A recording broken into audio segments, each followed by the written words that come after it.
All right. So it's great to see you all. I wanted to just start with a little nigun. So I hope you'll indulge me. I've really enjoyed this practice recently of beginning little lessons and talks with a little music. And so this is a beautiful melody that I learned from Batya Levine, who wrote it, and it's called Lullaby for the Weary. And it's one that I think is really appropriate for today, which is Tisha B'Av. And I'll just sing the wordless part of it, and I think that hopefully you can just feel the emotion that's in it. And so it just goes like this. Yai, dai, dai, do. Ai, ai, dai, ai, o. Ai, ai, ai, dai, do. Ai, ai, ai, o. Ai, ai, ai, o. Ai, ai, ai, ai, o. Ai, ai, ai, ai, o. Ai, ai, ai, o. So I wanted to talk today about summertime, and not explicitly about Tisha B'Av, but we'll talk about Tisha B'Av a little bit. But this is continuing in the occasional series that we've been doing on sacred cycles, the Kabbalah of time, nature, and self. And you may know that for the previous lessons, I've tried to talk about the season in sort of the run up to the actual changing of the season, or maybe at the beginning of the season. And I will be talking about summertime today, and it is definitely not the beginning of summer. If anything, we are sort of approaching the end. But I think in many ways, this is really the peak, the height of the summer. And there are a lot of reasons why I didn't give this talk sooner. And candidly, it's mostly because I've been trying to enjoy every moment of summer I can. Because I live in Maine, where we have about 10 months of winter, and as they say, 2 months of bad snowmobiling.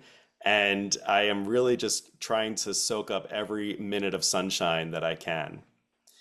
And I think that's sort of, to me, what is the hallmark of summertime. It's this time of abundance, of plenty, of heat and produce and all of the goodness of the land, and yet it is gone in just an instant. It feels like in many ways it's over even before it began. There's sort of an irony in that even as the days grow hotter through July and August, the days are already getting shorter and the light is lessening ever since the solstice in June. And so there's this inherent tension of the fleeting nature of summer. It gets hotter and yet it's already getting shorter, and the end is really already approaching. I was thinking about this in terms of the phrase that, or the word that kept coming up for me was ephemerality. Well, that summer is really ephemeral. And I was thinking about this in the context of my garden. I planted garlic last year, last fall, and so if any of you have ever harvested garlic, you know that in the early summer, like in early to mid-June, you harvest the scape, which is this stalk that comes up from the garlic, from the center of the garlic stalk. And you harvest it before it gets too big because you want to send all of those nutrients back down to the bulb. And you can eat the garlic scape. It's this really delicious, very subtle garlic flavor. But you want to make sure that you trim it, you cut it and harvest it before it gets too woody. Otherwise, it is not really edible. And the thing about garlic scapes is that they are very, I would say, ephemeral. They sort of arrive in an instant, and then you have to harvest them right away before they get too woody. And so there were some days that I would go out into my garden in the morning and I would look for these scapes and there would be nothing. And then I would go back in the afternoon and there was a scape that seemingly came out of nowhere. This to me is, as I say, sort of the hallmark of the season. The end is almost tied into the beginning of the season. The abundance is so short-lived, and you really need to seize it before it disappears. This sort of paradox is really built into the Hebrew words for the word for summer. There are a couple different words that are used. So the Talmud describes summer as it uses the word yamim chamim, which literally means hot days, days of heat, which is very descriptive, very appropriate. But in the Torah and the Tanakh, and especially in the prophets, the word that's used is kayitz, kuf yud tzadi.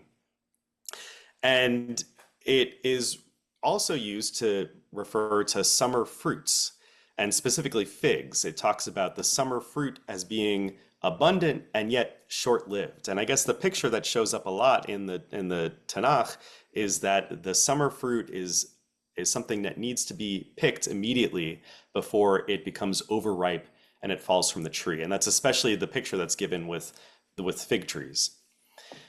And there are a couple instances in which this sort of this connection is made explicit. And so in the book of Amos, in the prophet Amos, we read, Vayomer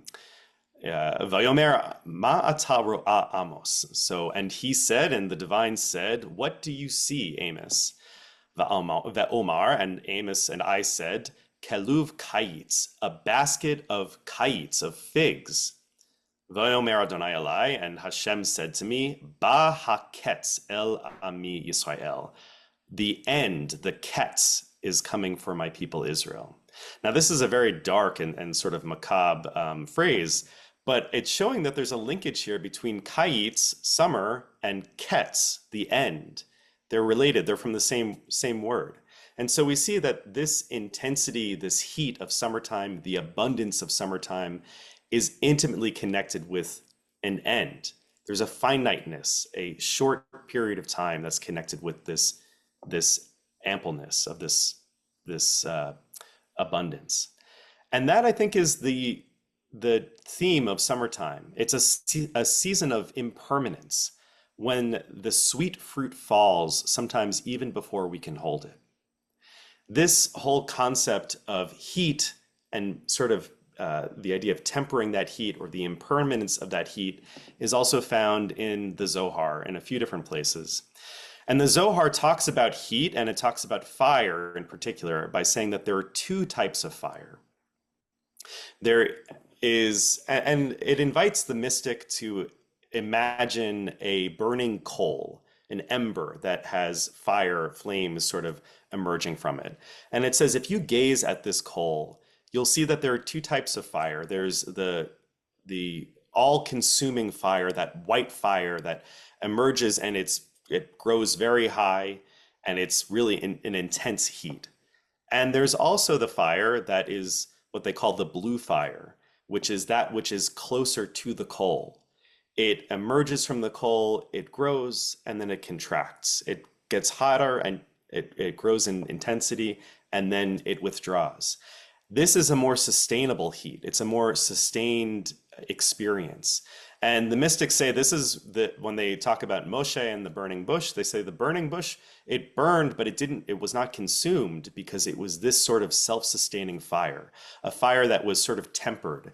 It did not go out of control. It didn't burn with reckless abandon, but rather it was tempered. There was an end to that heat. This sort of flickering is what the Zohar also describes as running and returning. The idea that there can be periods of great intensity and then periods of returning to the self, constricting to the self. There are, of course, moments in our history where that heat and that intensity, that passion runs too high, and there is great destruction as a result of that.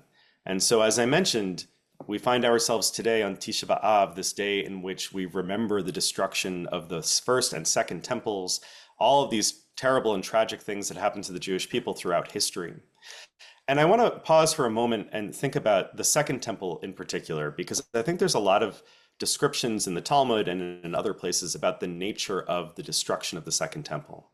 And in the Talmud, we read that it wasn't because of some divine decree that the second temple was destroyed, but rather it was because of chinat sinam, which we translate as baseless hatred, this hatred that sort of burned without end. And what are they talking about? Well, during this time period, during the Second Temple time period, there were all of these different groups within Israel, within Judaism, that had different ideas on what it meant to be Jewish, what it meant to serve God, what it meant to live in society and community with each other. And they fought each other. They were brothers, but they started to see themselves as enemies. They were all vying for authority and that sort of moral superiority. And that actually led to literal burning. These passions that led to such heat and intensity were burned unchecked. And so when the Romans lay siege to Jerusalem, this group of people, the Zealots, it says, were responsible for burning the stores of food that the Jerusalemites had. They had 20 years worth of food within the city walls, but they wanted to radicalize everybody against the Roman occupation. And so they burned the food in order to sort of manufacture a scene of desperation. It didn't work as intended. The Romans sacked Jerusalem, they destroyed the temple, and the rest is sort of history. This is a moment in which there was this intense passion and heat, and in many ways hatred, among the Jewish people that led to this really terrible event. And yet, from the ashes, the literal ashes of this temple, emerged a new school of mysticism, what's called Merkavah mysticism, which sought to figure out how to connect with the divine in the absence of a temple. And I say new, but in reality, this was a school that existed for many centuries, and it was really tied into the tradition that many of us have learned with Bob, this idea of the meditation tradition that we have that is rooted in the Sefer Yetzirah. But there are hints of this new tradition, this new school, even in the Talmud. And so there is a very interesting passage that I'll try to find in the Talmud. And it says, one minute. So we read that after the destruction of so here it is. Mayom shecharav beit hamikdash, from the day since the destruction of the temple, en lo lahakadosh baruch hu, the Holy One, blessed be He, had no place be'alamo, in His world, ela, except arba amot shel halacha bilvad. The Holy One, blessed be He, had no place in this world except for 4 cubits of halacha. What on earth does that mean? In the rabbinic imagination, 4 cubits, it's some unit of measurement. They say 4 cubits is the amount of space that one single person takes up. And so whenever you see this idea of 4 cubits in the Talmud and in the other rabbinic literature, it's referring to an individual. And so what they're saying here is that after the destruction of the temple, the Holy One, blessed be He, had no place to live in the world, no place to exist in this world, except within each human being. Each person became the opportunity, the site in which the divine could manifest.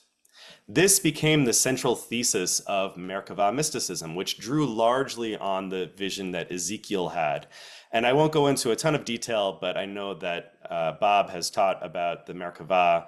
And if you read in the first chapter of the book of Ezekiel, Ezekiel is sitting by the banks of the river Chebar in Babylon. This is after the destruction of the first temple. And he sees in the sky the Merkavah, the divine throne chariot. And seated on this Merkavah, which, mind you, has all these angels all around it. It's got these animals that are running here and there. There are angels with multiple faces. It's really quite the vision to see. He sees the Shekhinah sitting on this divine throne. And it's in this moment that Ezekiel and the mystics understand that access to the divine is no longer relegated to the temple, but rather it now exists anywhere in the world. Anybody can access the divine by experiencing the Merkavah, by becoming the throne chariot themselves. And this is an idea that's not just unique to the Merkavah mystics. In the Veda and in the Upanishads, they talk about the idea that the body becomes the chariot for the soul. And in the Merkava mysticism, the idea is that you can become this chariot, experience divinity, not by ascending into the heavens, but the phrase that's used by the Merkava mystics is to descend into the heavens. The idea being that it's not that you're going out into some, place out far beyond in the cosmos, but rather the heavens exist within us. And we have this opportunity to descend into ourselves as we do in our meditation practice and touch that source of pure consciousness. We can touch that source of divinity, that source of divine consciousness, even within ourselves, wherever we are in the world. And yet, in this vision from Ezekiel, there is hidden a clue about the nature of this divine experience. And this is from the first chapter. We read, V'chayot ratzo v'shov kemar'e habazak. The chayot, which are often, it just means animals, but it's often translated as angels, ratzo v'shov, run and return. They are running and returning, kemar'e habazak, as the appearance of bazak, which means like lightning, as a flash. And in Israel today, bezek is the word for lightning, and it's also the name of the telecommunication company there. It's this idea of it's just an instant, it's a flash. The mystics understand this not to refer to the angels, but rather to the mystic, the initiate who is undergoing this experience, who is trying to encounter the divine. It's something that can't be done through prolonged exposure. It really is like an instant. It's as if it's lightning. It's something that has to be experienced, and then we have to withdraw. We run, we touch that pure consciousness, and then we contract. The vision of that flame around the coal, there are moments in which it burns brightly, and then there are moments in which it contracts and it gets closer to the individual coal. This is the picture that we have for our meditation practice, and I think it's also the picture that we have for our own lives, the ways that we interact with each other, the ways that we interact with this world. Summertime is all about this heat and this passion and this fire, and yet there has to be an end to it. We see in the word kaitz, ketz, the end is embedded in the summer heat. Left unchecked, that summer heat would scorch the earth. It would leave the ground, the crops would die. And this would be a real challenge for our lives. And so it's important that we don't let that heat, that passion, which in many cases is justified, is really righteous indignation, is righteous passion. If we let it go unchecked, it can be all-consuming, and it can be quite destructive. So as we enter this next phase of summer, as we are sort of at the tipping point, at the apex, recognizing the destruction of the temple, and indeed all of the destruction and the grief that we feel in our world today, I hope that we can recognize those places within ourselves in which we can soften that heat, we can lower the temperature, we can lessen the intensity when it's appropriate. Sometimes it's appropriate that we feel that intensity. There are other times it's necessary that we withdraw, we constrict, we contract.